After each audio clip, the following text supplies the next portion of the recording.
Hello. Welcome to the Connect 007 experience. Here, we come to the podcast where human connection is everything. If you're trying to connect better with those around you, you're in the right spot.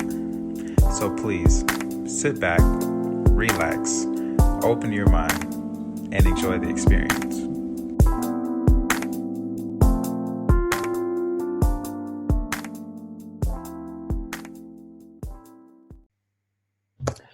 Hello, everybody. I am the host of the Connect 007 podcast, and today is our 53rd episode titled Michael Nnebe, as known as the Peace Dealer. And if you do not know about him, you will know. And if you don't know, he is like the celebrity in the spiritual community, astrology, much more. He's an awesome rapper, by the way. So we're definitely going to exactly.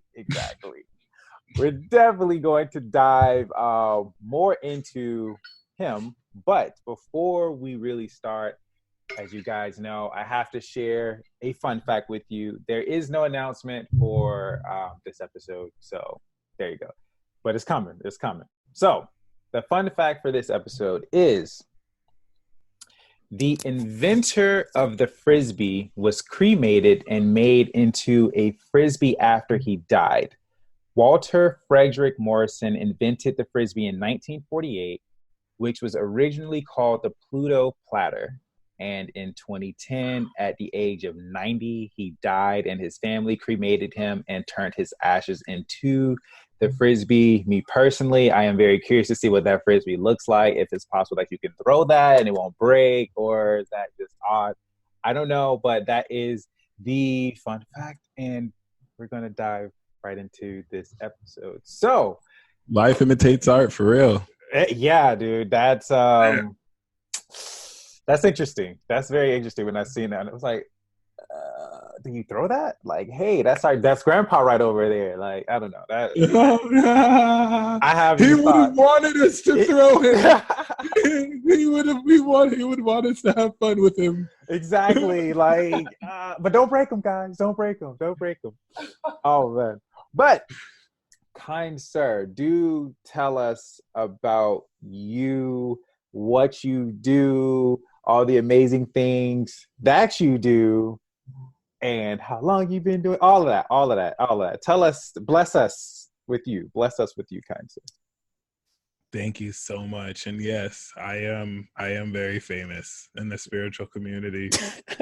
They know me in these spiritual streets. Now in the real world, I'm more like a Z, maybe like low-key D-list celebrity. Like, the whole world doesn't know me. I'm not like an A-lister. They're not going to recognize me like Brad Pitt, but I might get recognized. Like, hey, I saw you on YouTube. Like, I'm getting used to that. It's kind of cool. Like, nice. Yeah. You had a video or picture with that. Yeah, the first time it happened was in a Walmart. It was it was so cool. I was like, wow, like I never expected this to happen with my friend. Mm-hmm. And it's like, oh, hey, I saw you on YouTube. And it's just that cool. That was when I was like, oh, I'm a celebrity now. She wanted a picture. I was like, nice. I've been providing sage wisdom for about like 5 years. Mm-hmm. I get up on a YouTube platform and I just talk. Mm-hmm. And I talk so much that I've been able to make a living by just talking and like having extraordinary conversations with real people. Mm-hmm. It trips me out to this day. Like right now, we're just talking, like connected right now. Mm-hmm. And I'm really trying my best to like not look at what I do as a job, mm-hmm. and see it more as like a mission. That's been definitely a struggle because especially with the labels that people put on stuff like this, to where since it's like spiritual, now there's moral ethics on like what you should charge or how money should be involved, or if it should be run like a business, where like if anyone is doing anything, if they're doing it serious, it should be run like a business. So it's, you know, it's that kind of like dilemma between being spiritual but also being business. But I'm really working on like I'm really like personally right now in a stage where I'm wanting to change the dynamics, where it's less like work and more like a mission. And it's not to say that things will like drastically change, but like just kind of working with that like perception, because now that I've like been in this field or like been doing this for a few years, like now I have the experience of like the culture, the way it's perceived. When I had first gone into this, I was like astrology crazy. Like this was before I got like astrology crazy. Like, you know, the people in the memes where it's like, I read your birth chart, now I think I know everything about you. Like I'm that dude, and I believe in some conspiracy.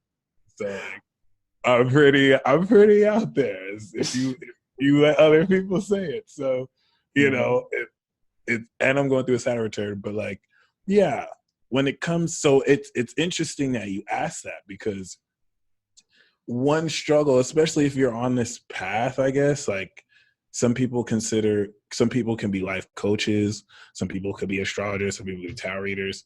I don't like to just segment like it in just a spiritual community, because I feel like what I go through is what an engineer goes through. It's what a nurse goes through, you know, and just in like their own way. But of course, you know, if we talk about, once again, like the actual experience of, let's say, reading tarot or like doing astrology, it's kind of hard to say what I do.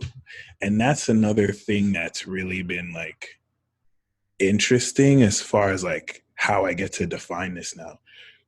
Because like on one hand, I'm an astrologer. On another hand, I'm a charlatan.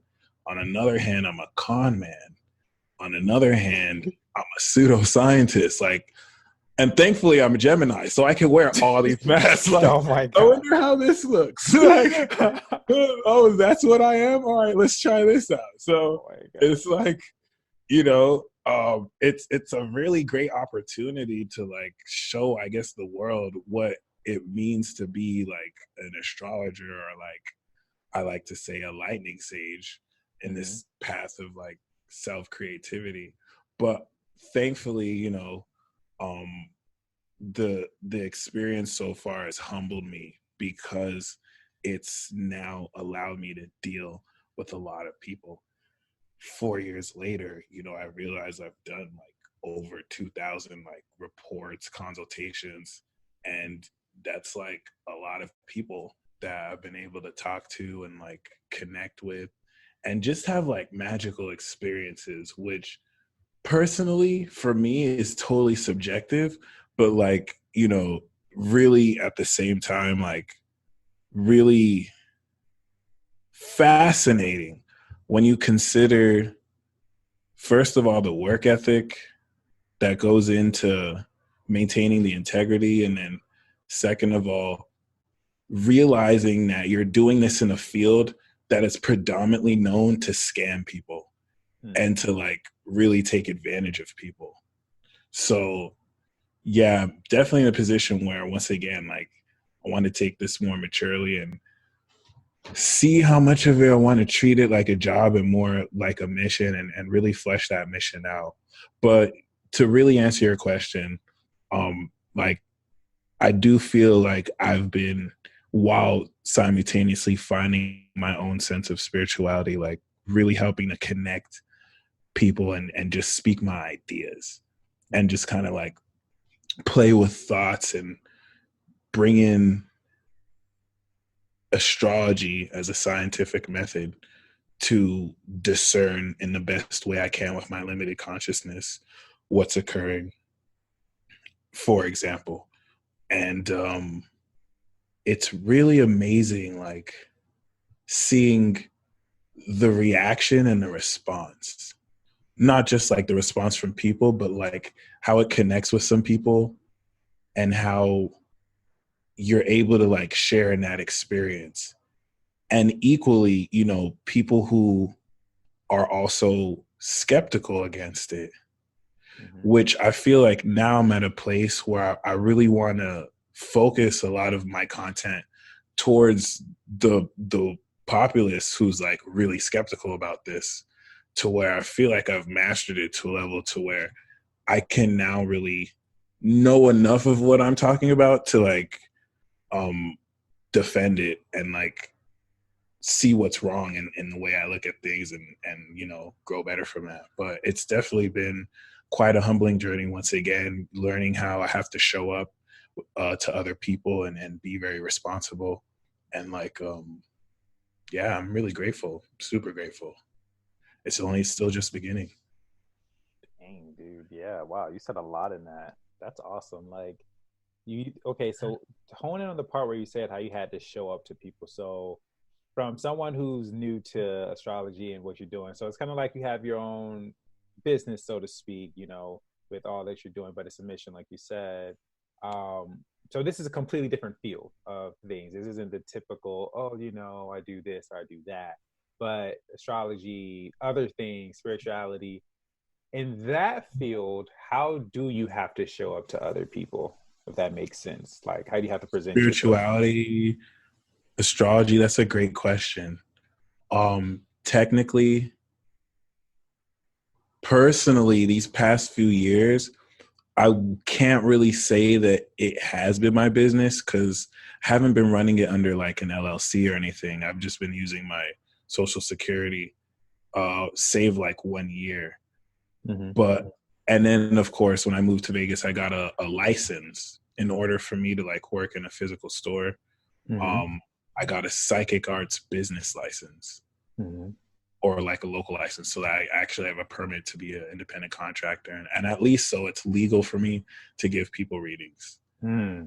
So technically the industry that I'm in is psychic arts, which would include astrology, tarot, psychic readings, mediumship.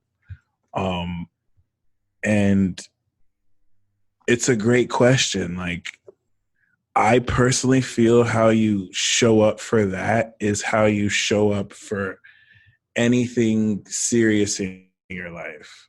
First and foremost, like anything that you would show up for, like a date or a class in school, like just definitely bring you to it and make it happen and make it work. Now, concerning that, you know, there's so many expectations that people have when they want their cards read or when they want like astrology, because it's like, you're either dealing with people who are not as experienced. They don't know what it is. They think, oh, okay, this is supposed to read my future. These are what I want the reader to hear. You know, this is what I think astrology is. You have people who are versed in it. Like, they just want another perspective or opinion. So what I like to do is like give the reading first before they really tell me what they're going through. And then we can go from there. But you know, I'm getting, now that I'm actually like at a level proficient with this, I'm focusing more on like life coaching techniques and then going deeper with like astropsychology so I can conduct them. Up until now, and I've just been having consultations because I'm still kind of finding myself too as like how I really show up. And thankfully it's allowed me to like connect with people and just like talk with people, which, first of all, let me just go off key and say I just love giving consultations. Like, giving consultations is one of the most fun things because if you think about what I'm doing, I'm literally just reading your chart to you, and then we're both like just like, oh my god, like, oh wow, like, yeah, that's crazy, because like we're just uncovering your chart, and it's like you're allowing me the honor to like uncover your greatness. And I'm not really the type to like say negative things in readings, so it kind of will sound like I'm just gassing you up, but I'm really just trying to like cover those bases and go where the flow gets me. So that in and of itself is like an honor. It's like really fun. But and so I kind of bring with that. And what's interesting is that like I haven't yet, I don't want to jinx it, but I have yet to have like a troublesome client or like somebody who wants to bring, like, every reading is just like pretty amazing, if nothing less than amazing, which is the energy that they bring to the reading. So that's really cool. But addressing all the like misconceptions beforehand is definitely important. I want to actually go at length to like give tutorials to know how to, not how to read, how to get a reading. Because if people knew how to get a reading, there'd be like 75% of people they'd stop getting readings from. Because like, like if there's certain things people don't do before a reading, or if they're promising this, like you probably don't want to get that reading. Like kind of like to remind people, when you're getting this reading, it's less of like telling your future and more of like confirming your present and like really giving you a realistic understanding and truthful view and perspective of what you have now, what is going to happen. Because it's interesting, like I've given countless readings where like a lot of what I say happens, but it's not because I read the future, as opposed to just telling people the now of like what they're bringing to energy. In fact, to me, readings are really just me refocusing the perception. So like they're going, especially as a Gemini, like I'm such a mirror, so they're going to see it as like, wow, he gave me this like amazing reading. But really, they brought that energy, and I'm just showing them the magic they're creating, which is like the best part.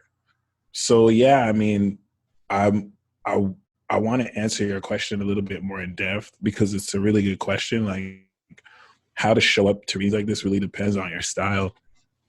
But like, yeah, personally, right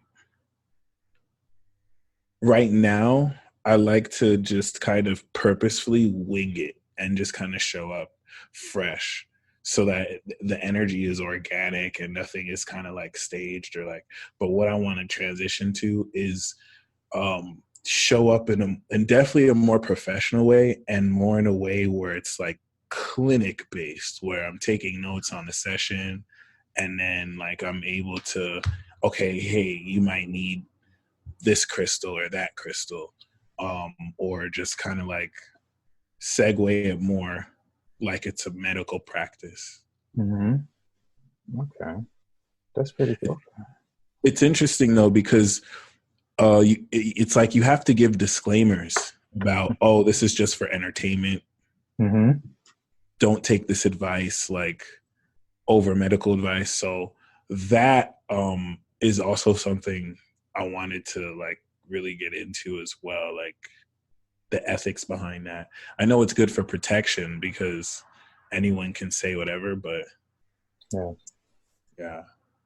Okay, so the question for those who are completely new to this, I know me and you know these things, you know more than I do, but for those who are completely brand new, fresh out, when you say chart, what is, for the people who are listening and who may not know what a chart is, can you define that for them, what a chart is? Your chart is your soul table. It is your cosmic DNA blueprint, and it is the most significant piece of information in your life. That is a very gross exaggeration, because the most important piece in your life is you. But let's just say your zodiac chart is your higher self in chart form. It's the truest essence of you.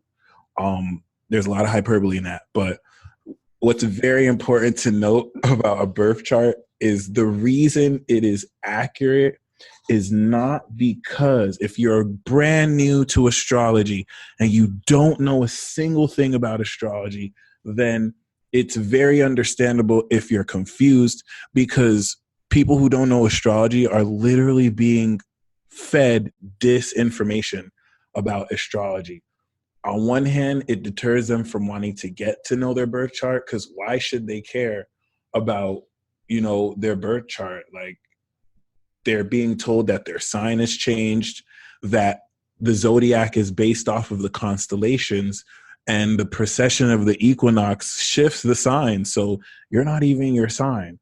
And you have these established scientists that are saying it's not worth it to pay money to astrologers because most of them are scam artists, even though that's kind of like saying it's not worth it to go to lawyers because, there's sham lawyers out there. It's hard to say it the other way because you have bar exams, like you have regulation to be a lawyer. You don't have regulation to be an astrologer. We don't have research institutes to kind of like build, even though there has been research done and our generation is going to be like the greatest research ever, but like we don't really have that kind of backing. You do have like extensive medical research.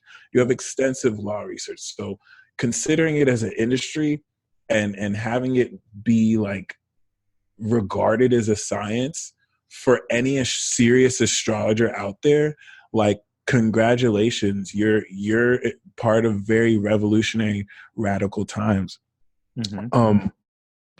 You might be told that your birth chart doesn't mean crap because the zodiac is based off the constellations. Well, that is a lie.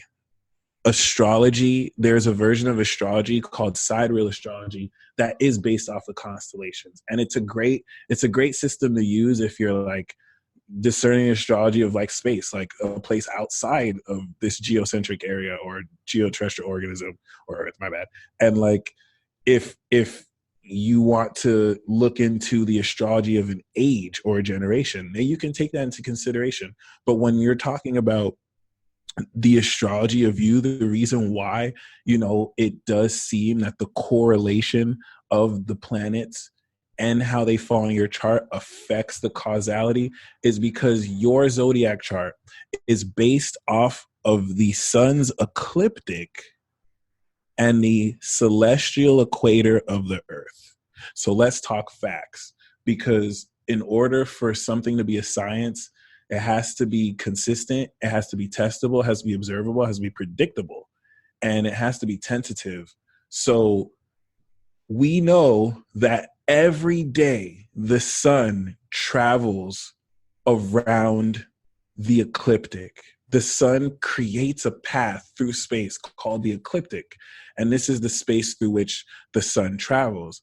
But we're on Earth, and Earth is rotating around the sun. So of course, the celestial equator is the line which governs, to a sense, how much sunlight each hemisphere gets. So you have the ecliptic where the sun travels, and then you have the equator. So where the equator and the ecliptic intercept are the hemispheres. Okay. So the zodiac is actually a space. It's an imaginary space that is traveled by the sun. And so you're not an Aries because your sun is in the constellation of Aries. You're an Aries because the sun in your birth chart is traveling in the point where the sun intercepts with the equator at the equinox. And what do we have? We have equal day and equal night, where Aries is that 0 degree point at the spring. Of course, at the other hemisphere, it'll be around. So this is important because it's interesting. Astrology isn't recognized, and people have a hard time believing that there's causality, direct causality through these celestial bodies that govern our lives. But scientists have proven that seasons influence temperaments. This is facts.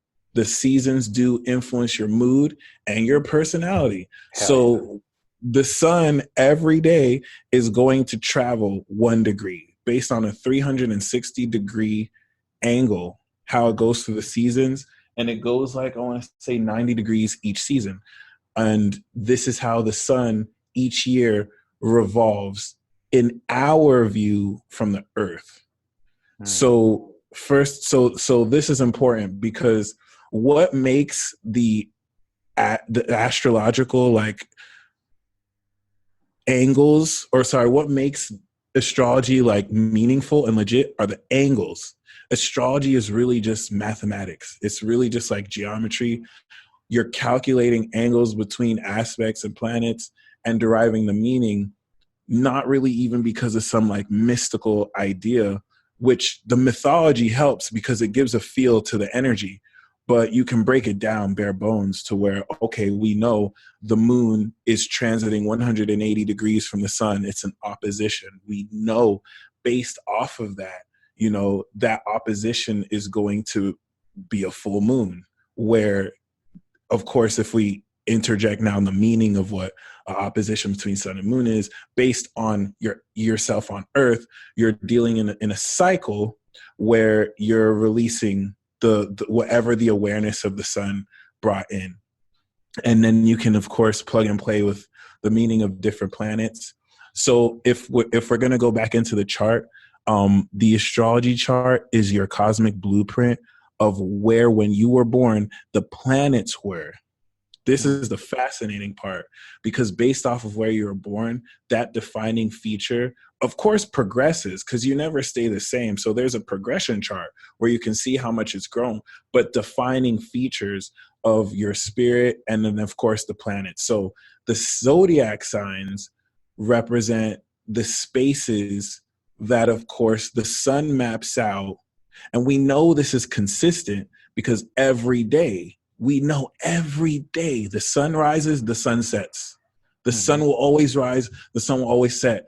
And as long as it goes through that ecliptic, we can time. We've already timed this with the advent of calendars. We know every 30 days is a month. Every 30 degrees, we move through a sign, and then we shift energies. So this is where like higher advanced understanding of astrology could bring debates where it's like, okay, well, are we aware of this real time, or is what we think we're like being aware of what's happening now, and we're actually aware of what happened like days earlier before, which can now bring in the whole Vedic and like sidereal debate. It is a valid debate, but I go with tropical because it's based off of the sun, and like the sun is guiding us through the universe, which is like important. So in that vein, the sun is like super important in your chart. That this is where, of course, when people say, I'm a Gemini, I'm a Cancer, I'm a Leo, the astrology culture is inherently misleading because the slang and the lingo that we use does everything to kind of, on a scientific basis, confuse what it means. Because based on that, like a planet can be in a constellation, especially if you use like a star app. But based on the astrology, the sun isn't really in that sign. It's just occupying that space. So we kind of use misleading language, but I personally don't care because that's our language. Like that's kind of how it would be. So much harder to be like, I represent the energy of Gemini versus saying I'm a Gemini. You know? It's just kind of, but like, it's important to know though, like you're not your zodiac sign. That's an important way to look at astrology. Like the sign courses through you, the sign's energy you represent, like if you worked at Verizon, but you're you.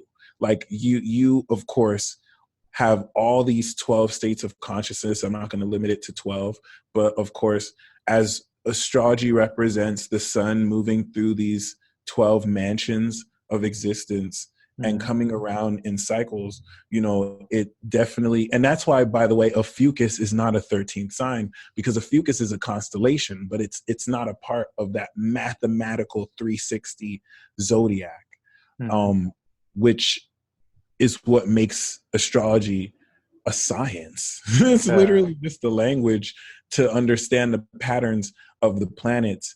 The magic part is just how accurate it is, like as above, so below. When you're able to like perceive its patterns, it's really undeniable. It's really unmistakable. So once again, like in your zodiac chart, for someone who's never read astrology, you pull up your birth chart, you put your birthday, you put your time of birth, you put your date of birth. well, congratulations, you just stepped down the biggest rabbit hole in your life, because you have literally just unlocked the map of your soul.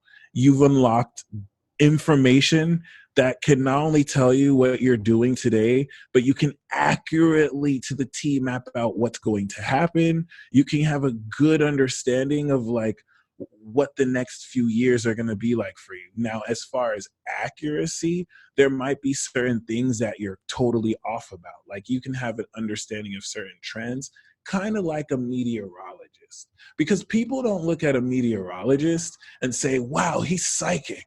He predicted the weather. It's like, he just predicted weather patterns. That's exactly what astrology is like. You're just predicting star patterns. So you can get like general trends. But see, the scary thing about it is you can be so nice, especially you as a Virgo. Virgo astrologers are like really amazing because you can apply your analysis, so you can see what the transit is and then you can analyze it with your reality. So like it's really awesome to like practically apply it, but like you can really like take the understanding of your chart and understand general trends to such a specific nature. For example, I ran my progressed chart, and my progressed chart, which represents the state of my chart now versus when I was born. I was born as a Gemini, so obviously, like, I talk a lot, like, definitely communicate a lot, two-faced, as they say, like, whatever. But like now, my chart has progressed into Cancer. So like, you know, a lot of people were born Scorpio, but they're really Sagittariuses. A lot of Leos finished Leo. A lot of Virgos finished Virgo. They're into Libra now. And like, you progress. Now I'm into Cancer. Now, like, I have to get out my head and in my emotions. And it sucks. But it's definitely, I'm not joking. It's an amazing, humbling experience. Okay. Okay, guy. Okay. I got my head to go to my emotions. Okay. All right. Yeah. Drown. I love it. Okay, so let me ask you, because so all of that was amazing, because hell, you taught me a lot of stuff, because again, you are like the guy when it comes to this. So one of the because I have friends who are, you know, some are into astrology, and there's some friends, they're just like, yeah, no, I don't believe in none of that. It's like, you mean to tell me that I'm this sign, but I see Virgo as this, but I have some of that, and I'm supposedly a Pisces. And I was just like, okay. But one of the things that I have come across, and it's very funny to me, is that they'll say, I feel like when you say someone is this sign, you're just putting them in a box, and you're like, in a way, kind of judging them. Like, so you're not going to mess with this person because they're a Gemini. And I'm like, okay. So it's always like funny. So what do you do when you come across people who say that? Like, because I always find that to be very funny, because it's like me, I'm just like, oh, I go with the flow. You go either beauty or nah, I don't give Look at my skits. I perpetuate those stereotypes.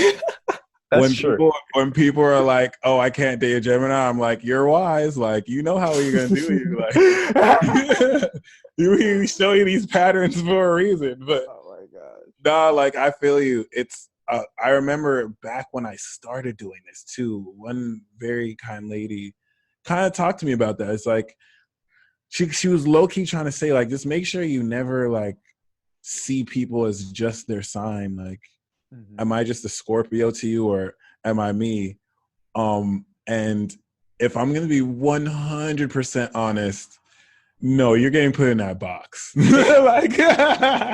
like you're getting judged. But this is realistically, because that's just human nature. Like, in milliseconds, you're being judged by your skin, you're being judged by your height, you're being judged by your taste. So even if you say you shouldn't do that, people are just going to naturally do that. And the amazing thing about astrology is that you don't even need to be like a master of astrology. Like, the way your body functions, the way you naturally are, you are astrology. Like, people people understand astrology without even having to understand astrology, to the point where I make the realizations using astrology, and I feel like the slow one because it's like, oh wow, I needed a chart to understand this. But even though it's not like that, but like to finish the thought I was saying before, because like you can be so accurate to where, once again, I was using my progress chart, and like my moon was in a full moon phase where I was coming into like completion. But after that completion phase, my progressed moon, which is important, especially for anyone who has knowledge of this, if you want to time events in your life, the natal chart will give you a good base. Everything is based off your natal chart, but it's the progressed moon that will time exactly what you're feeling and exactly what you're going to go through. I couldn't believe it. I could believe it because I've been doing this for years, but still, it's just so like amazing. My progressed moon passed over my 9th house cusp. And 9th house is the house of higher education. So like the very day it was on there was the very day I started my fall semester. And I didn't even plan it that way, which is another part, because a lot of people take it to an extreme, and it's like, okay, we're not going to do this on a Mercury retrograde, or we're going to do this then, and we're going to do this here.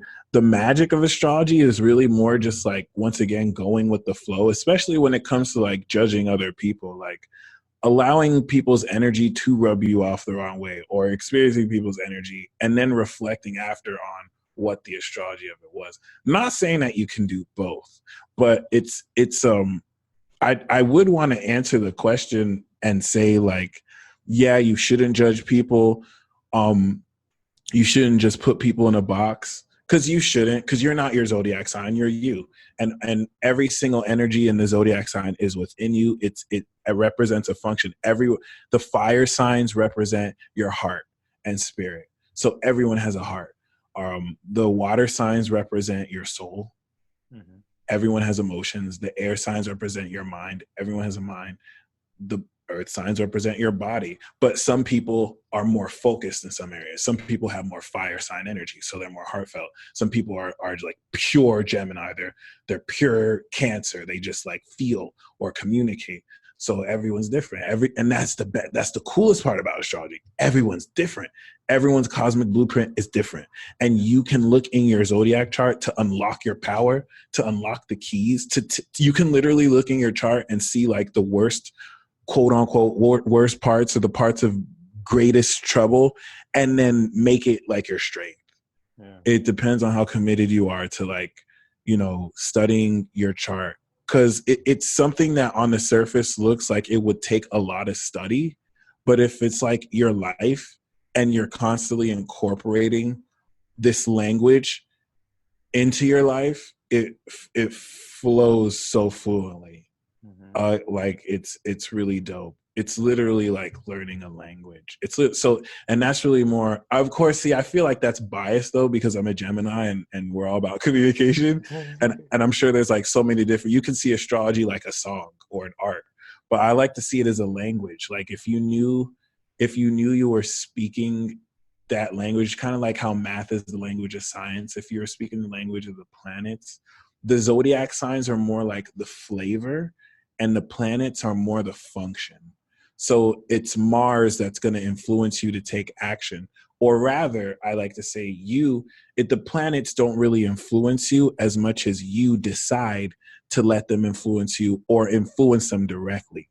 Thus called co-creation. You know what I'm saying? Venus could be transiting your sun. And this is where it's going to be fun to test, because when Venus transits my sun, like I have a great plethora of opportunity to connect romantically. It's a really great opportunity to make over myself, but I can choose not to do it. You know what I mean? Like I can choose to just let that potential go. And I could choose to do it when Venus is not transiting my sun and probably have better effects. Yeah. So just kind of having that like detached, but still, because you don't want to be too detached where you forget that they have a direct causal relationship with you. And it makes sense. Like, I don't know why it's hard for people to understand that the planets do affect you, because all the planets revolve around the sun. So even though it's far away and it's not the most direct, like it being there is enough of an effect for it to like influence even subtly. Of course, the planets closer to Earth affect us more directly, like Mercury, like Venus. The outer planets kind of affect more generationally because they move slower. But yeah, it's very fascinating once again, because like we don't have any legit research institute. Like if the astrophysicists actually like took astrology serious, they can take it to a level we can never take it to, because they have all that like physical knowledge.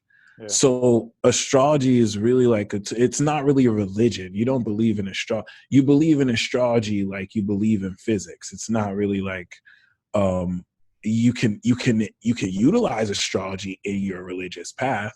You know, you could be a Christian that reads astrology. You could be a Muslim that reads astrology. You know what I'm saying? To say that it's evil and of the devil is like saying physics is of the devil. And there's actually some people who say that, like science is satanic. Yeah. And they're not really wrong, because if you think about science is ruled by like Saturn and Uranus that kind of govern like structure and physical laws, and Saturn is Satan, you know, the ruler of this material realm. So there is kind of truth to that. So. Oh my gosh, hilarious. This is hilarious. See, this is deep though. This is like really good, because again, I know I'll see some of my friends, they'll post, you know, something natal chart or my 6th node, and I'm like, I have no idea what they're saying, but I know it's like astrology and it's deep. I'm like, I don't know. And then it's a whole nother language. It is. It's a whole nother. I'm like, I know specifics. Like I learned something recently. Well, I'm pretty sure you know her. She's really cool. I can't think of her name, but me and you are friends with her. Gosh, I can't think of her name at the moment. But anyway, she had said that she was asking me what my sign was, and I was like, oh, you know, I'm a Virgo Libra cusp. And she was like, oh, well, there's not really cusp in astrology. I was like, it's not? Okay, I thought it was. So I was just like, but shit, I learn new things every day. So I was like, all right, well, she was like, she said, you know, you probably have more, there's probably a planet or something in there that has more of that energy that influences something. I was like, okay, so that's deeper. I didn't know that, but I'm like, okay. But it was cool though. It was really cool. I was like, I didn't know that right there. So that was something new. That was something I was like, I'm so glad you brought up cusps, bro. That's like a low-key, like new, like I'm predicting it now. You're gonna see a lot more astrologers start to beef over it, because like that cusp is interesting. Like that's kind of like more a meta-theoretical debate that you can see between. It's kind of like two physicists just looking at certain equations differently. Because technically you could, first of all, people are taught about cusps. So like the knowledge of there not being cusps, I think is relatively new, because we do know that there's 0-degree energies. Like there's 30 degrees in every sign, but there's no 30th degree. Some degree books have it, but it's like 0 degrees in the next sign. So some people will like say the cusp energy is like 27 degrees of an energy to like 3 degrees of the next one, to where they blend. And in some cases they do. If you think about mutable sign energies, they're not going to be like fixed. So their energy, like a Pisces energy, is going to blend, like, and be a certain sense. So you could argue that there's blending. I just don't believe it. Like I personally believe that like cusps exist if you're born at the 0-degree mark. If you're born at like the very, very, very, very beginning. And the reason is because let's say you were born like right before Libra and you're like 28 and 29 degrees. You are, the reason why it could be considered a cusp is because right at birth, over the next 4 years of your life, your sun is moving from Virgo to Libra. So you're going to feel that you've already mastered Virgo this lifetime. You're like, oh, I'm a master. So I'm going to really spend the first 30 years of my life becoming a social artist, like really kind of taking my talents and connecting with people. But the understanding people have of cusps isn't really right. And what your friend told you is definitely more sound. It's a more logical way to look at it, because people think cusps are like, oh, well, I'm like both of the signs. And it's true, but like not your whole life. If you, especially if you don't have like, because some people might be a Libra, but they have a lot of their energy is Scorpio. So they're gonna be like the spirit of awareness of Libra, but they're gonna be more intense than like other Libras who might want more space. So once again, it's all based on your birth chart is just the foundation, but it's all based on the fundamental mechanics that the universe is constantly expanding. So your chart is constantly progressing, and you are constantly evolving, and you're constantly becoming a greater and greater version of yourself. Okay, I have to look at this my chart thing. I think I did one forever ago, but I gotta look into it again. Because I had some friends and they're Virgos, and then I have my Libra friends, and I'm just like, I see the Virgo, I definitely have that, but not all of it. Like, I'll have some friends that like definitely don't have that particular thing, and I know that's coming on, but I'm like, then the Libra part, I'm like, I definitely can see that. But for a while now, I was just like anti-Libra. I was just like, no, I don't feel. Everyone was anti-Libra, bro. Even Libra was anti-Libra. Like, yeah, bro, that wasn't. You're like a quick one. Like, now they was like, oh, aren't you a cusp? I'm like, nah, I'm just a Virgo. I was close to it, but nah. But as like you, so it could be in that transition as I progress, it was just like, I see it. I'm denying it, but I see it. But okay, so I definitely have to look into the chart thing for that. But I want to ask you a different question. So we're going to shift gears here. So as a person who connects with a lot of different people and you communicate, what are some of your struggles with connecting with people in general? Oh, that's a really good question. What are my struggles with connecting with people? I think one of my biggest struggles with connecting with people is shutting up and not like having that voice in my head, like want to have a whole nother conversation. I don't know if I'm not going to blame my zodiac sign for this, but I don't know if like I'm I know I'm not the only person, but like I'll be having a conversation with someone and then my mind is trying to have a whole other conversation, and I'm like trying to fight my mind to focus on who's talking to me. And it's like the struggle is real, because like I'll miss, like someone's talking to me and I'll miss some stuff. And it's like, yo, like this is so dumb.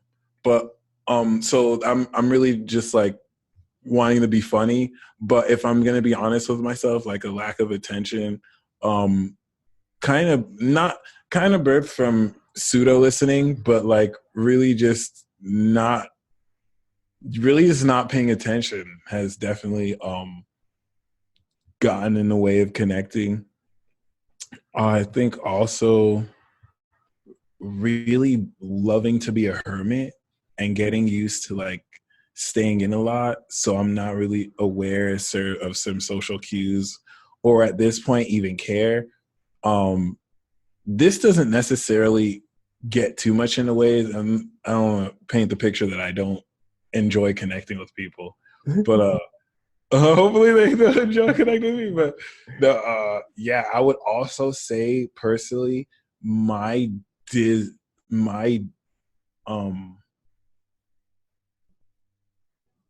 what's the word?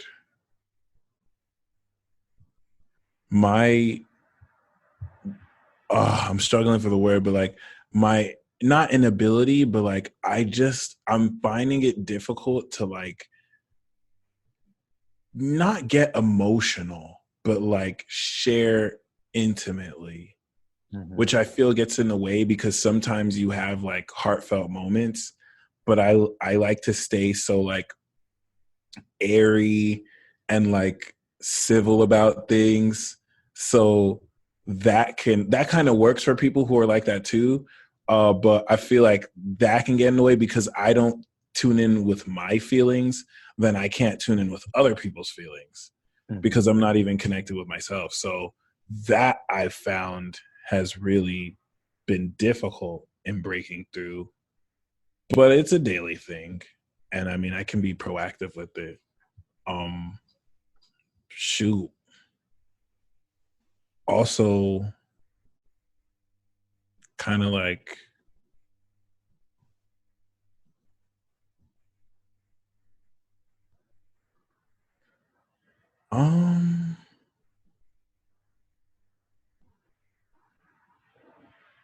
I mean, now I'm just learning to be more receptive. So thankfully, it's not really as bad as it used to be, where it was just less self-aware. I'm working on being more self-aware and receptive and like really listening to people so I understand what's happening. There's no miscommunication. But I would say the main block isn't so much a fear of intimacy as a desire to just not really connect. Even though, of course, there's a desire to connect, I feel that's more like biological. But like I'm wanting to reach a level of emotional maturity where I can really, do that. Because a lot of it is me just being in my head, but like I do feel emotional disconnect when I connect with some people. Some people, it's just kind of like natural. But like, yeah. Okay. And it's interesting you say like emotional disconnect, and maybe I should ask you this because I've been asking people this, and no one can ever give me a clear answer, but I know I can connect with just about anybody. But the one sign that I have I don't know, it's like weird. I'm just gonna say it's weird in the connection. I don't want to say it's a disconnect, but it's just like it's off. Is me and Aries. Aries women, we cool. We can laugh. But when it's like an Aries male, it's like there's this like we don't have how can I put this? We don't argue. It's not like, oh, I can't stand you. It's nothing like that. But it's just like there's this. The best way to describe the feeling is like, when you get two magnets, and you kind of use the same ends, you try to push them together, but they keep that's how the energy kind of feels when I'm connecting with the Aries male. And I'm like, I don't get it. Like, they didn't piss me off. I don't dislike them, but it's just something about. It's just the way you both like. It's just the way both your spirits are. It's a fascinating thing you bring up because the angle that they make is called a quincunx, and like you're taking one energy that's a different element and a different state than the other. So like simultaneously as they're wanting to move forward, you're stopping to analyze. You're not even to stop, like you're just analyzing. So one is a action and the other is a state of being. And it's not the easiest to be in sync. Yeah. Virgo is going to criticize Aries, but Aries is going to like push Virgo's buttons and transform Virgo. It's interesting. It's sexual great. too. I'll give you that one. It's definitely interesting. It's just like, I was like, that's the only ones. Like I find out someone's Aries was like, that explains some things. I'm like, okay. I was like, but I still go, I don't let it stop me. I'll still, continue doing my thing. And then we vibe out, but it's never like I'll learn some things from them, vice versa. But I must say I do not at the moment have like a very, very close, let me double check. No, I don't think I have at the moment a very, very close Aries friend. But they're cool though. They're cool peoples. They are cool peoples. Yeah, vibes with them. But okay. They're definitely cool. Very energetic. Yeah. Very passionate is what I've been hearing from them. When I say something, they're like, no. We're very passionate. We're not. I'm like, okay, all right, go. Whatever you want to say. Which Okay, so another question is how has your I remember before you would have these moments where you were going through it with your Capricorn moon sign, right? Oh God. How has that been lately? Because it's been a while since I've heard you mention that. So how's the battle going with that? Well, I was gonna say I wonder if the battle is never ending, but I'm at a weak point because my moon has all the power right now. I'm going through my Saturn return, so it's like it's typical Capricorn Gemini. It's like, okay, Gemini, you can talk all this shit right now, but I'm gonna give you time, and then I'm gonna wait till I have all the chips in my favor, and then I'm gonna strike. So that's kind of what's happening now. But like, you said something before that was really fascinating because you were saying like you see some other Virgos and it's kind of like they're not really the typical Virgo, or it's kind of like different. And I was going to ask you, do you feel more like Leo than Virgo sometimes? Or do you Um, feel more like you're definitely a Virgo? to be really accurate with you, I so my moon is Leo. Um, to be very accurate with you, I really feel like I have this like harmony with like because let me see, let me make sure.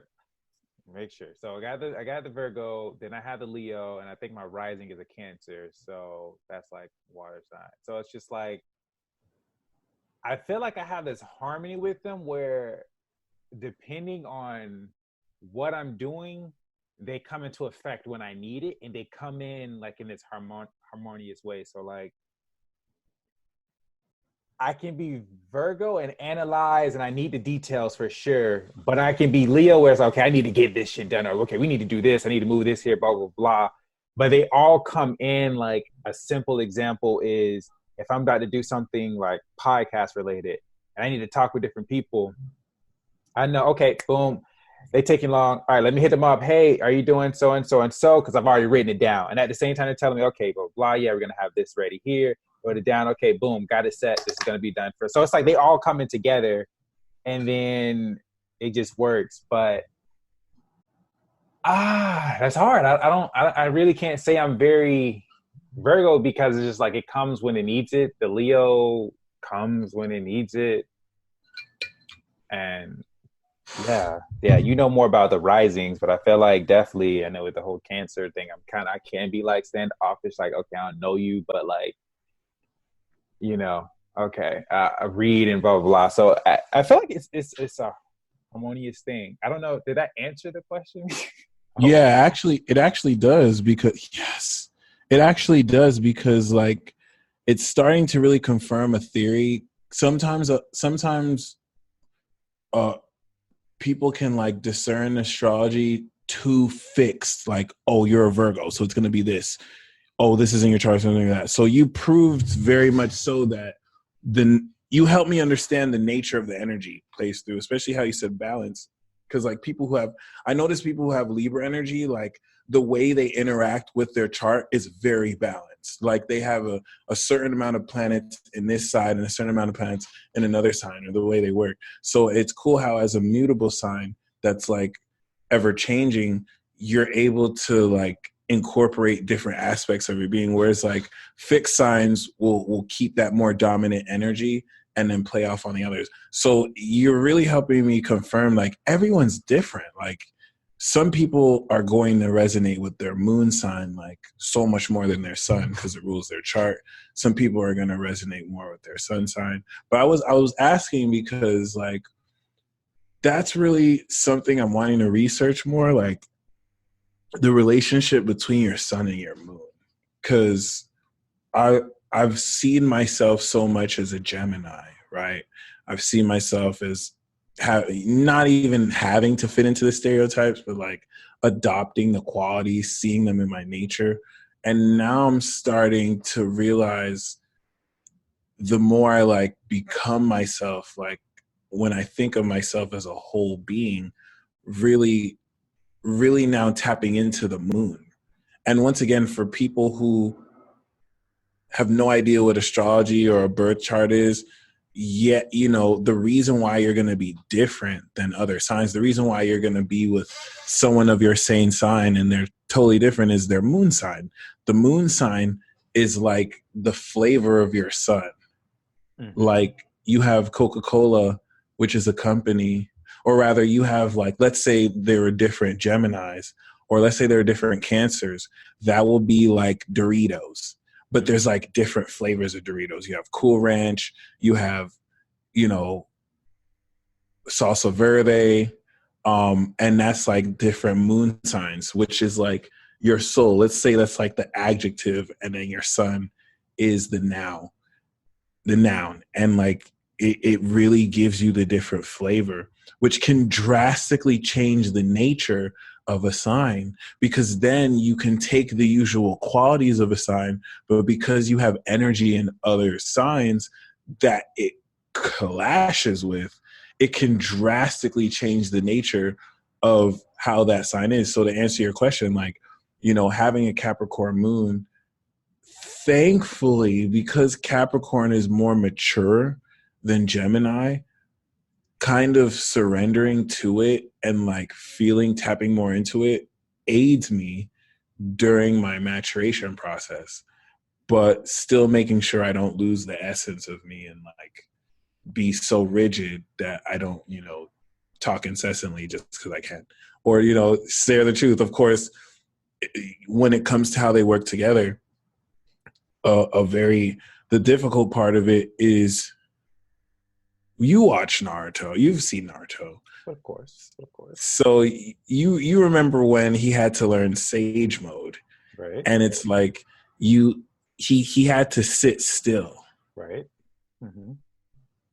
But you know, in a real life situation, he had to move around. So he was kind of like, you know, wondering how he can gain the energy but still move around. And that's kind of what's hard for my earth and my air to get jiggy with, because my air is always, my Gemini sun wants to be so stimulated and be everywhere at once, but my earth demands that I focus my mind and like be in one place for more than 5 minutes, which is like torture, but it's everything. It's everything I need.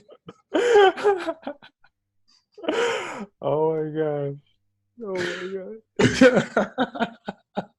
So this is torture for me. I have to sit still. Oh my god. It's like I can't say anything. You want me to meditate, and I just So it's like the relationship between an old geezer grandchild and like a child. Sorry, a grandfather and a child. Yeah. And I don't have any Libra. I don't have any Leo or Virgo, which is like the adolescent to like the mid-adult to like mediate it to see most. It's just like either too conservative or too liberal. Oh man, dang, that's a struggle right there. That is a struggle. Yeah. That's a struggle. But you're getting through it. You're here. You're smiling. Yeah, thank you. You're very welcome.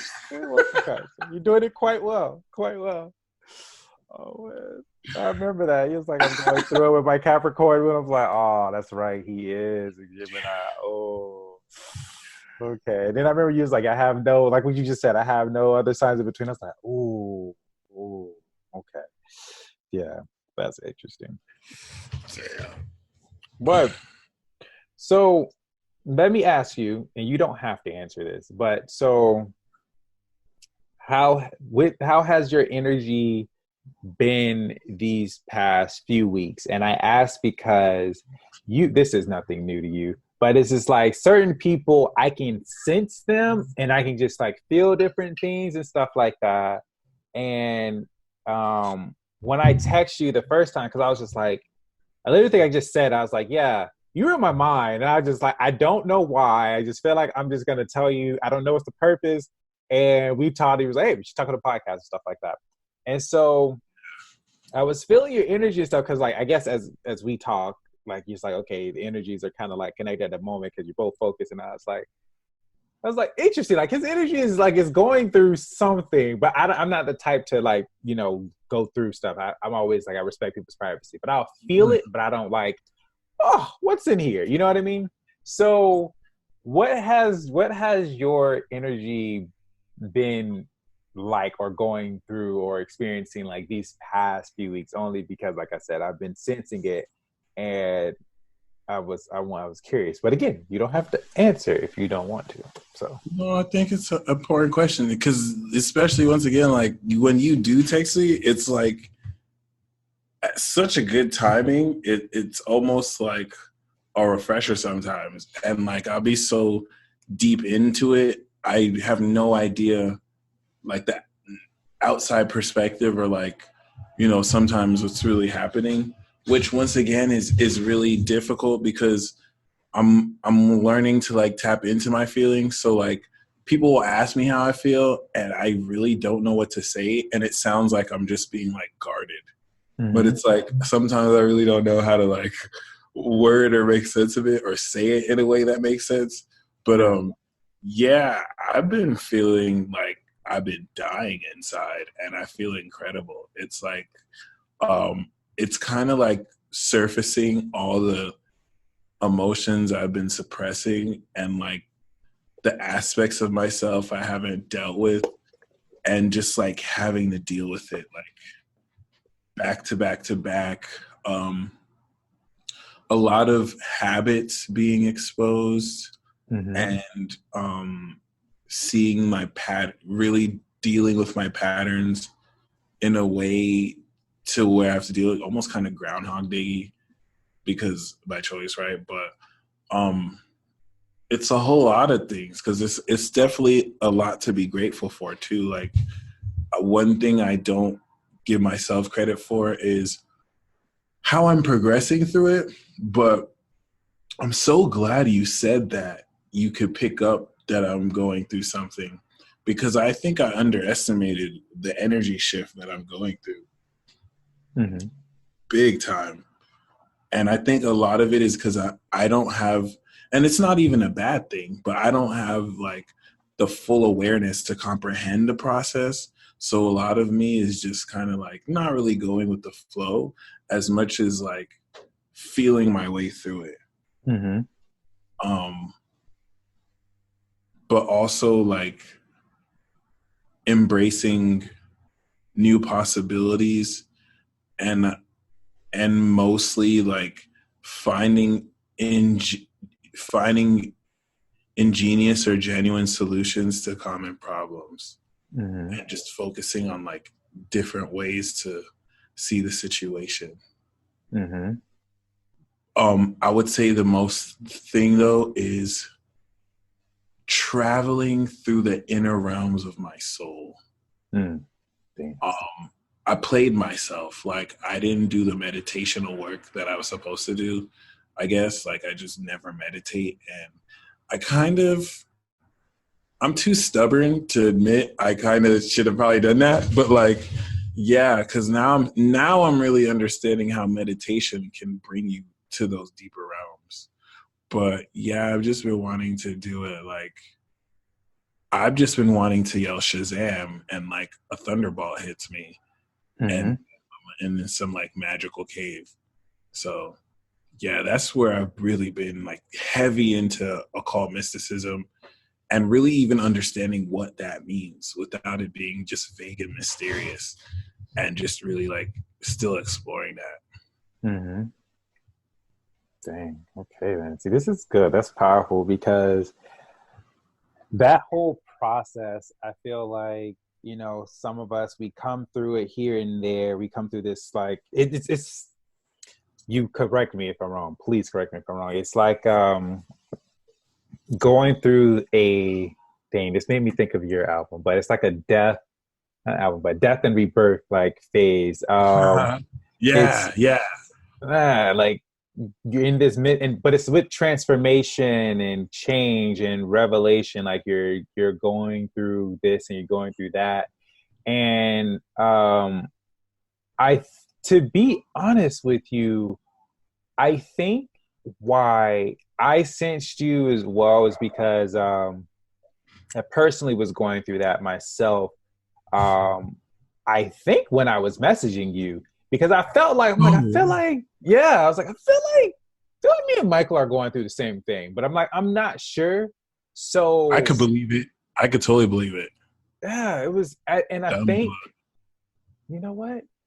I did an episode on it. I did an episode and it was called like the destruction story, a destruction story.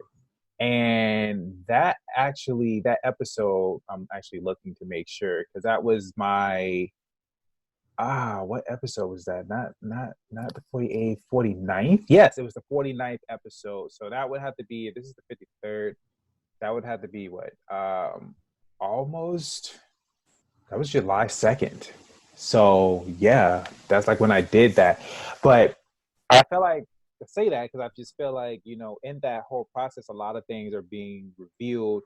Like you said, you feel Yeah. like you're dying, but at the same time, you feel excited because it's just like as you're dying, you're getting these new things about yourself. You're learning. You're getting a newer energy coming through, and all of for that Yeah. time, yeah, these things got to die. Like you have to die. They got to go. So I True. totally feel you on that because I think when we text, I was like, "How are you?" And it's in the message, but your response was very like, I feel his response, like I really feel what he's saying. I'm like, I think you said I'm not sure, or I don't. Hold on, I gotta look because I'm like, It was honest too. It was so that's what I honest. love. That's what I love about it because it was the text you.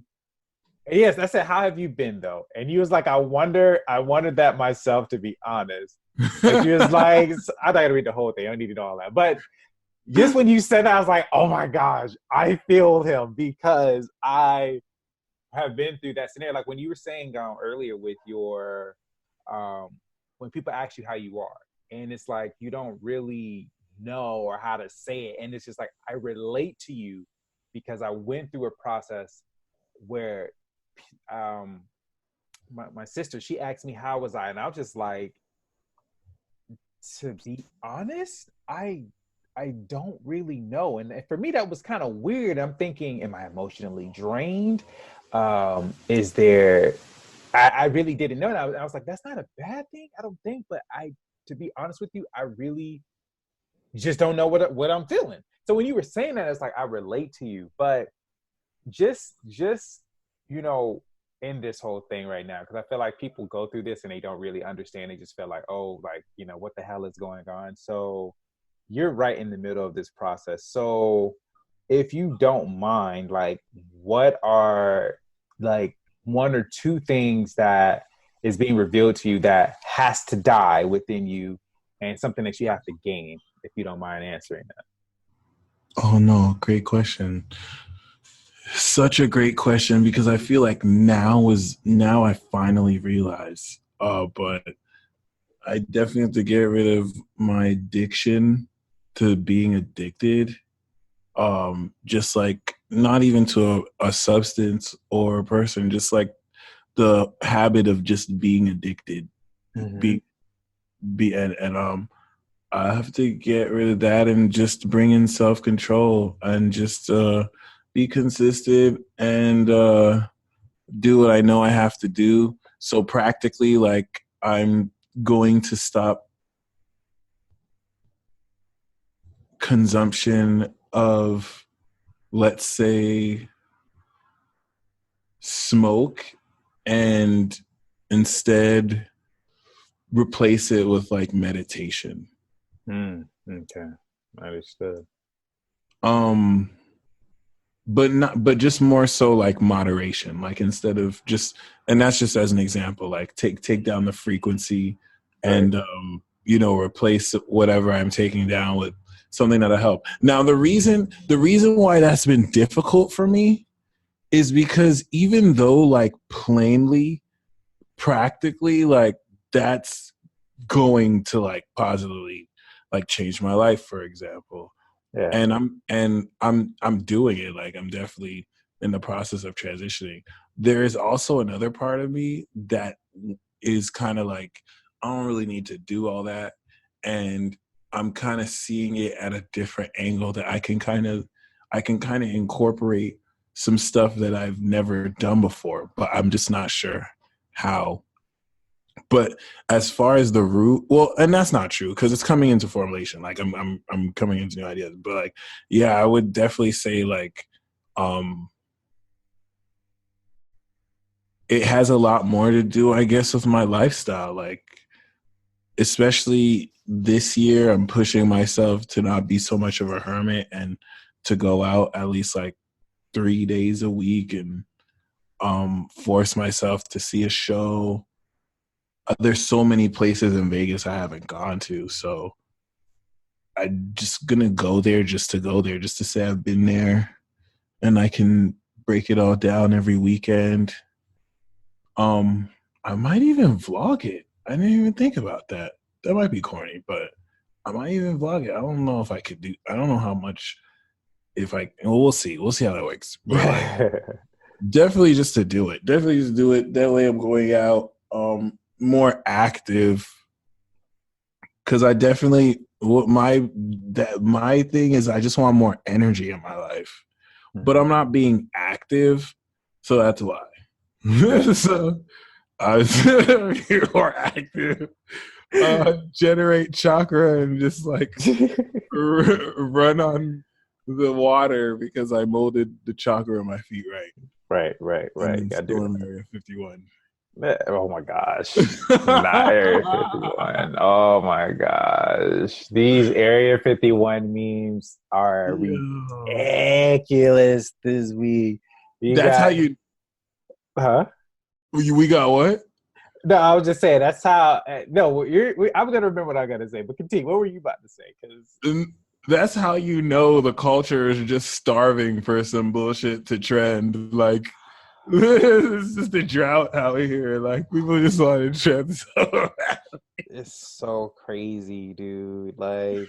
It's like they're tired of politics, so they need to talk about something. Yeah, dude. Like we went from Trump this, Trump that, now to Area 51. I'm just like, bro.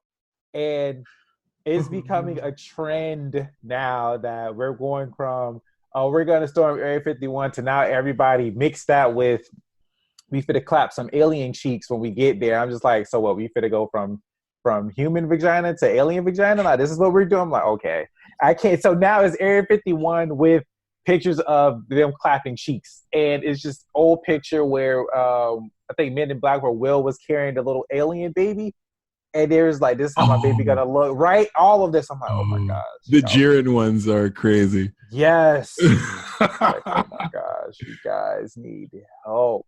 But that's Area 51 for you. But it's around your birthday too, and they're gonna storm it theoretically. You know, I know. Like when I found out the date, I was just like, you know what? I'm not. But I was going to say something like what I do love what you brought up, because I feel like when me and you do like connect, we're like on the same page with a lot of stuff. Like, so you mentioned addiction, and that is something that I had to overcome myself. Like my addiction, it wasn't, I don't know, my addiction was a bit different. It wasn't to like an out, well, I don't know. My addiction was a little bit different. I like to think, but I was addicted to like just sadness. It's just weird. Like I don't know. That makes sense. Honestly, like I'm so glad you said it was weird, because I really come to know that addiction to melancholy and feeling sad is kind of low-key nourishing to the soul, to kind of just like feel into your sorrow. Yeah, it was, dude, like, yeah, it kind of made me feel, I don't know, it allowed me to feel things. It was just like, to be honest, it was like, I would like sad things because I really feel like I'm more, I guess, human, or I'm feeling things, because it just takes it. I like, it's like I know the things that'll give it to me.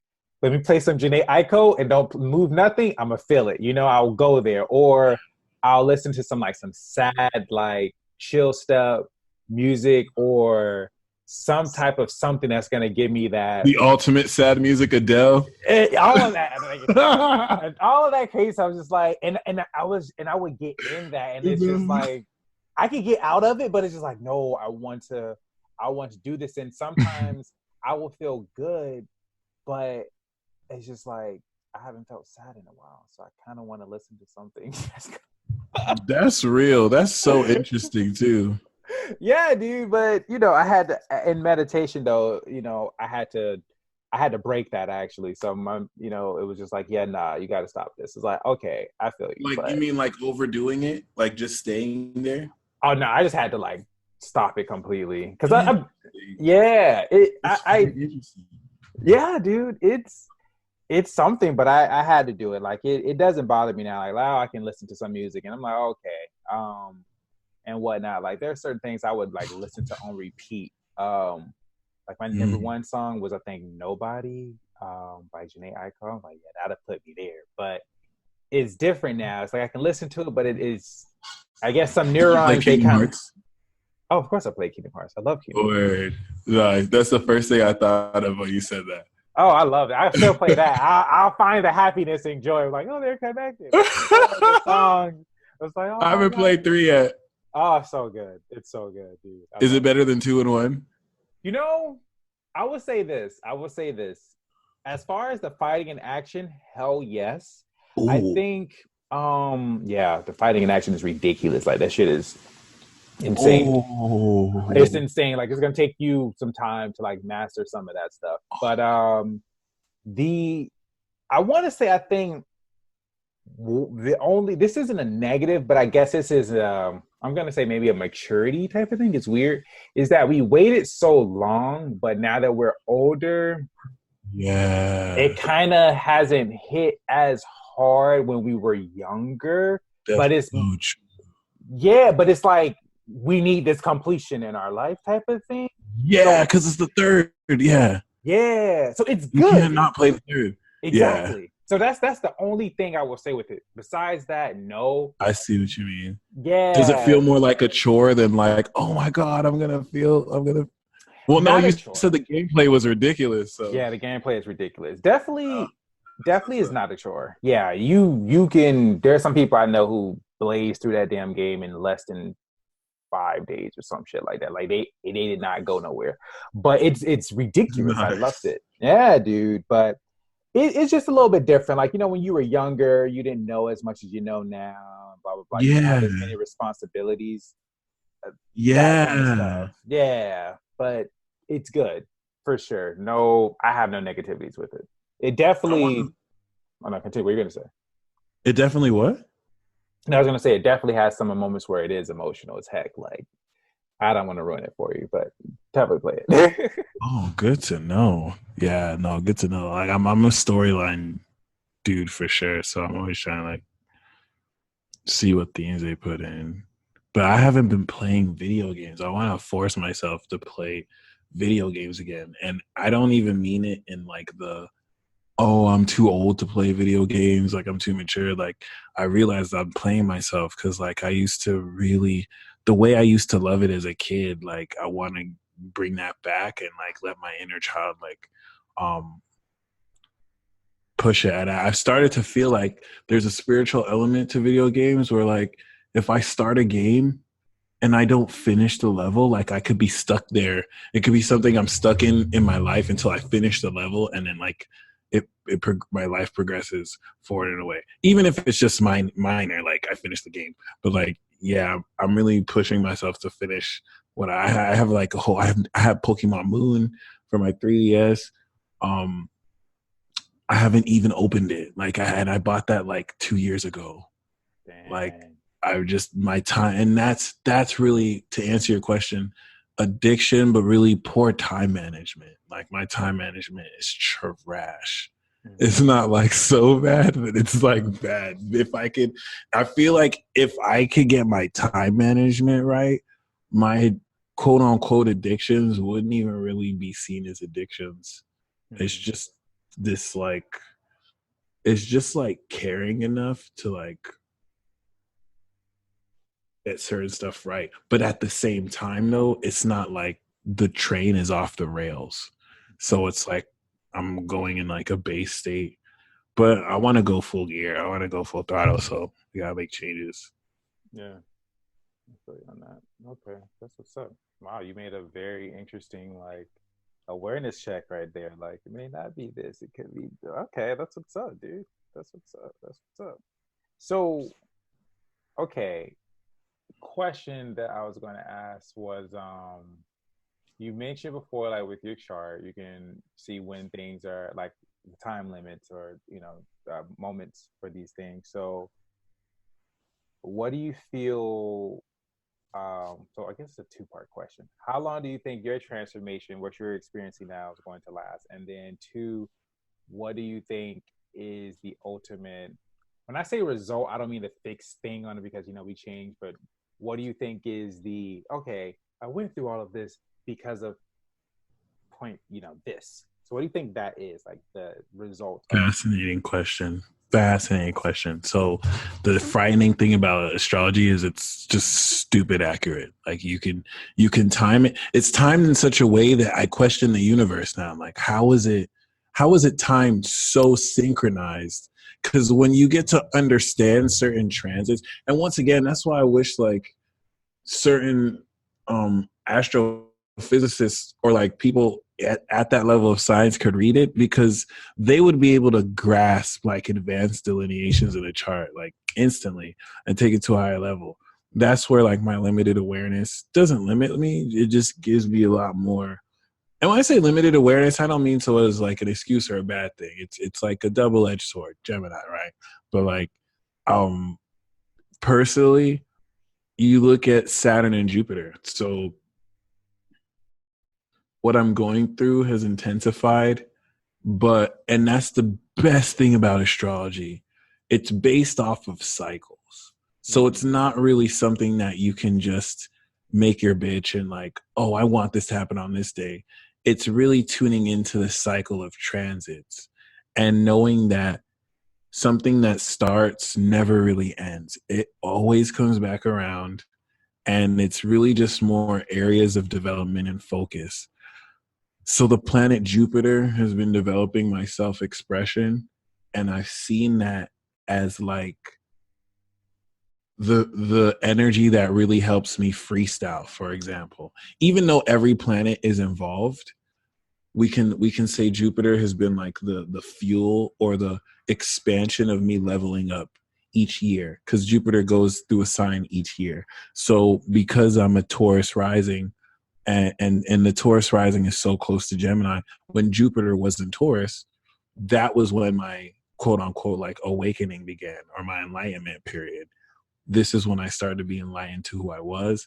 This is when I started to like really get into this path. And of course it was in my first house. So I was being enlightened to the truth about the stars, right? Versus now, like 7 years later, where Jupiter is opposite in Sagittarius, and I've mastered my craft. And now the next 7 years is learning, okay, you didn't master it like you thought you mastered it, but you're mastering it now because you're taking it to the world before it comes back around. And this is important because if you really understand cycles like that, you can know how to deal with like natural endings. You can know how to deal with like certain seemingly traumatic events when you know it's supposed to be released. This allows you to get ready for what's new. Saturn, of course, is what's been wrecking my soul, and Pluto. But we take a planet like Pluto that's the slowest moving planet in our solar system. Even though I feel like there's other planets that aren't recognized, like dwarf stars and like, asteroids, but like Pluto has been in Capricorn since 2008. So I've been feeling this low key, ever since 2008. Ironically, that was the year I graduated high school and went to college. So that wasn't enough alone to say that's the point, but it's a natural transition and shift versus now that Saturn has come back around over 30 years. When I was born, it was in Capricorn. Now it's back around in Capricorn, and Saturn's the timer. The moon times like how you feel, but Saturn's really the time of your life. If you want to know what lessons you're learning, every 2.5 years, you go through a shift. Every year you evolve. Every year you have a solar return and you evolve. Like there's so many, that's the best thing about life. Because you can apply astrological principles to every part of your life. Like everything has layers upon layers upon layers. You can literally do a whole chart based on your Venus, just based on your moon or Venus alone, and have like so many different charts and so many different cycles, because you're seeing everything from the perspective of your heart versus seeing everything from the perspective of your soul versus seeing everything from the perspective of your spirit. So 2020 to 2024 is the last 4 years that is dragging this into the next level, to where as a Gemini, this is going through Capricorn. I have to die to my old habits in order to step up into my professional sphere. I'm transforming how I deal with others. By the time Saturn, which in the 9th house that I have in my chart, which indicates delayed education and constrained relations with one's father until they're in their 30s.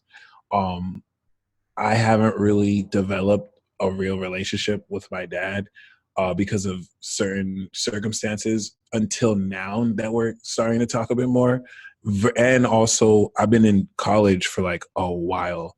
Like I still getting my bachelor's degree. But now that Saturn is about to finish and get out its sign, not coincidentally, I'm going to graduate. It's like I finished my karma there.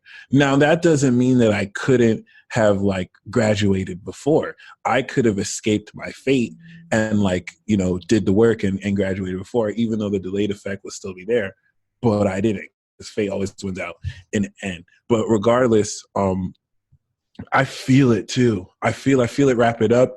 The craziest thing is like I was able to gauge the intensity of it just by the degrees.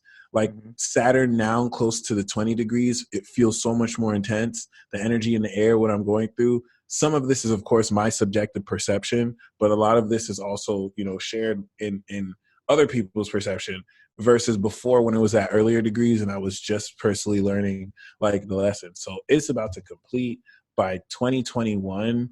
I'm making good headway personally to now bring this craft professionally to the world, to really perfect my brand. And we're talking about Aquarius because by 2024, all this energy is fully shifted in Aquarius. So by then I'm on network television, I'm in movies, like, and it's cool because like the whole concept of being in movies and being like famous is not like it was in the 80s and in the 90s where you had to be like mainstream, where you had to like know the right people. Everyone can like, we all have technology now to where everyone can produce their own content and everyone kind of can access this. So, yeah, I'm definitely going to get there, but it's not going to be as exclusive, I'd say, to where anyone can be. It's like, let's say I do reach fame like that. It's not really going to be like a big deal because like anybody can blow up on Instagram today, but it's going to be cool because now we get to operate in a much more connected sense. And this is where the timing of astrology just works out. It just works out because like, being in that position where I'll be able to like push more publicly now that I've mastered myself, coinciding with the time where astrology is going to be so much more widely accepted because you're going to see a lot of popular culture influencers pushing it heavy, popularizing it. And that's going to be the next discussion. Like when Saturn goes into Aquarius and like all this energy moves into Aquarius, because all this Capricorn energy is getting rid of the old misconceptions, the old rules, the old traditions, and then also taking what works and then using that more. So Aquarius is where we come into greater knowledge and technology. And it's crazy. Like the next big thing is Among Us, something even bigger than Facebook, because it always gets progressively bigger and bigger. Something bigger than smartphones. It's like here. It's here. you're doing it, I'm doing it. That's the coolest part too. You know what I mean? Like, it's really dope. So I'm just kind of like focusing gears, I guess. I feel like you're going through that too, since we're like around the same age, just in a different way for sure. Totally, for sure. Yeah, definitely going through a bunch of different things. But damn self, just with all of that, like you said, change, cycles, all of that. Yeah, this is one of those great times to be alive, like we would say, and I love that. I really do. Which by the way, let me look at something right quick. So I'm looking at the thingy here, so I can sure. Yeah, dude, we've been on for like an hour and a half. Yeah, it doesn't feel like it though. It doesn't. It doesn't. Okay, so I'm gonna wrap it up for them, but then you stay on because I know me and you got to talk afterwards. But is there like any like advice? So the first thing I'm gonna say, okay, if someone wanted to find out their chart, where is a good source to do that? Such a good question. Good question. I want to build an astrology software program. There's astrology software programs that do a lot more than your average birth chart calculator. They're pricey. They're not pricey. They're like 300. They're like 200 to 400. And someone might see that as pricey, but that's cheap. The best resource is astro.com. astrodance.com to me is the best resource. It's literally astro.com because their birth chart calculator is fairly extensive considering it's free. They have a lot of asteroids you can put in. They have different systems you can plug in. I honestly have built a lot of my career using that website, and I've honestly utilized less than 10% of everything they have. Like, there's so many chart configurations I don't even use. Like, it's the number one go-to. And then you also want to go to planetwatcher.com because planetwatcher.com is going to show you transits real time based on UTC and your time zone as well. Must have websites currently being upgraded too. You can look into the future a few years, forward and back a few hundred years, and it's a must-have resource. Once again, also free. And yeah, as far as birth charts, you definitely want to go to that. They also have a lot of great articles too. Oh my God, astro.com has amazing articles. Especially they break down also the like difference between the zodiacal astrology and the constellation astrology. Yeah, that one website is honestly like, if you're new to astrology, astro.com, like just explore that. It could be a little bit complicated to navigate at first, but yeah. And then, of course, planetwatcher.com. You can look at an Affirmus, which is also on astro.com, but Planet Watcher is cool because it shows you real-time transits, which are really awesome because when you start looking at transits like over and over, like when you look at transits, like you look at your clock, you start to notice some crazy stuff, like how the moon just magically moved into a new sign right when you made the decision to take action, like crazy stuff like that. And you just get like synced. And you can probably, co-create and add some stuff if you know where a planet is, or you can just kind of let it flow and see how it lands. It's like a dance with the universe. And it's crazy. Like, this is what I love the most about this. It's funny. Like, I'm pretty fanatical about astrology, but I don't consider this to be like my true destiny. I feel like in order for me to understand my true path, I need to understand astrology because I need to understand the stars in the universe if I'm really going to go beyond. But it's like, and that applies to anybody. But like, yeah, the thing that I love so much about astrology is that I've said a mouthful. Like, I've broken down, I've kind of gotten a bit deep with it.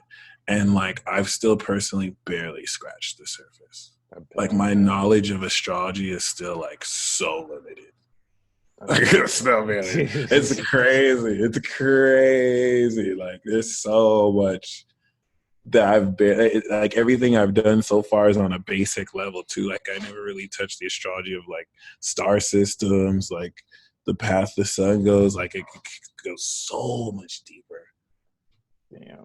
Which is just like, so I know it's a lifelong thing for sure. Like, I'll be in my 80s reading charts.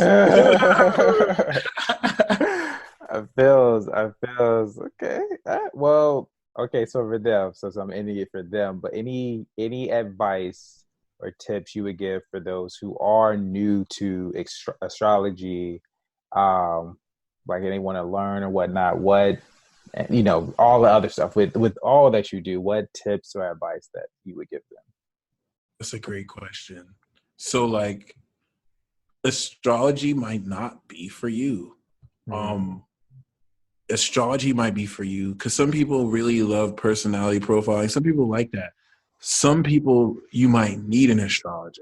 Like, you go to a doctor, like you go to someone who's just like an expert in that field. It's definitely worth it to know somebody who does while you personally learn yourself. I'm a huge believer that everyone should know astrology because everyone should know math and everyone should know English, or everyone should know language, right? So like, everyone should know astrology. It's something that everyone should know at a basic level. You don't have to go off the deep end. But the first thing is, you know, it might not be for you. Like, I've met some geniuses who can discern what's happening without astrology. Like, they don't need to read the transits. Like, they have their own awareness. Like, they do it themselves. Now, astrology will aid them ridiculously, like however they use it. But, you know, that might not be your modality. That might not be your way. That might not be what you want. Although, you know, if you don't believe in it, you will. Firm believer in that. But yeah, take it slow and don't look at it as too scientific that you take away the essence of the soul and spirit. You can have fun with astrology because science, to a degree, does not acknowledge the presence of soul. It doesn't acknowledge the presence of spirit, because to science, and I'm not going to say science, certain physical models, certain biological models, rather, only attribute existence to matter. Mm-hmm. You're only just the molecules that you have. And they're not wrong to say that, because it's true. That is your existence. However, astrology helps you understand the presence of forces that cannot be measured, that you can't see, that don't necessarily, that cannot be tested or calculated, but still have a causality. And that's really what's difficult about incorporating a craft like astrology. That doesn't make astrology really unscientific, because you can still interpret astrology in a scientific way. But like, those aspects, it's really, this is where astrology could be like an art and the way you interpret it. But those aspects I just mentioned don't make it a science anymore if you can't really test the function of someone's soul. But the thing about it is, with astrology, you can. So let me really reword what I just said, because what I was trying to say is like, it really gives you the presence of like forces that are not recognized by science. Like, if you think about emotions, it's not really scientific to think that you could like really pinpoint by someone's moon sign how they feel. But you can, because that's someone's soul, that's someone's subconscious mind, which is like the essence of them. And you're taking these forces that are not recognized and you're being able to test them. So have fun with it, to where you don't look at it so analytically, and you remember that these heavenly bodies and energies you're reading are alive. They're more alive than you, and they course through you. You are a conduit that is co-creating with these energies. And I like to see it like an anime, like Sailor Moon, where it could just call on the energy of the planet to like be imbued in. And a lot of people don't have to do it because they already unconsciously do it. It's in their makeup. It's in their spirit. You know, Aries calls on Mars all the time when they decide to do something they believe in. They don't have to just be like, oh, I call on Mars. So that's kind of where like as above, so below, like what's happening in the skies is playing out through us. And it's almost like the planets are watching us like a movie. Yeah. And we're watching life like a movie. So it's like a quantum entanglement. Beautiful. All right, then. Quantum entanglement. I like that. All right. So with that being said, I am going to end this episode here. So I would like to say thank you, my man, for coming on, being authentic, answering questions, definitely educating me on a bunch of stuff because I was just like, I didn't know that. And, you know, pathways and different things. So I feel like a lot of people are definitely going to like have their minds blown. And I know you didn't even scratch the surface, but even then, if they wanted to get started, they can look on the site. I'm going to have that in the link below. But you stay on, so cool. I'm going to end it with them. So for you guys who are listening, thank you again. You guys are awesome. I will see you Friday. Talk to you Friday. And there may be some other stuff that's coming up, and there may be some live things, but we'll see. So with that being said, guys, I will talk to you. Thank you for listening to today's episode. Please leave a 5-star rating and share with a friend near you. Remember, the world's a better place because you exist. Know your worth and know thyself.